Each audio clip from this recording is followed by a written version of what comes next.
The girlies in their late 20s to late 30s who have waited to get married, to find the right person, who have built their life brick by brick, who have a career that they're working towards, who have cultivated their hobbies, they have a solid friend group. Those girls are not about to marry some dusty, crusty man off the streets. Malik, welcome to the Matchmakers Lab. Dusty and crusty, huh? Easy there. We don't use that kind of language in the Matchmakers Lab. Our job is to get two human beings into a marriage that actually works long term. But Malik, you have touched on something real here. Here's the pattern that the data keeps showing us. On average, women marry horizontally and up, and men marry horizontally and down. In this scenario, what that means is that this woman is considering this chunk of men as her dating pool. Now, Malik, let me tell you something about me. I love a good metaphor.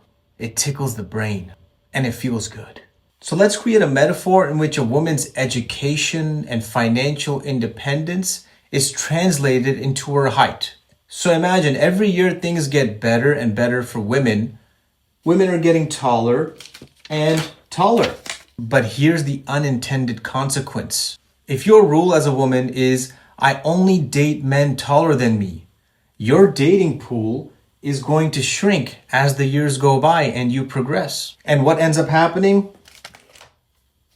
There's only a tiny sliver of men left who you consider as potential long-term partners. So a huge number of women consider only a tiny sliver of men who are in their dating pool because they've rejected everybody smaller. Now here's the key here.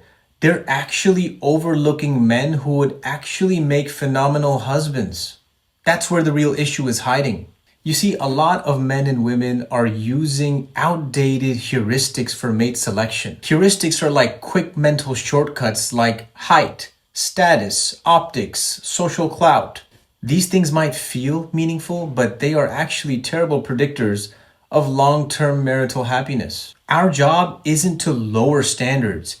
It's to translate these standards, to break through the inherited preferences of society. And sometimes, Malik, that process introduces you to a man you never saw coming. Ladies and gentlemen, I present to you the short king. Not dusty, not crusty, just optimized for real life.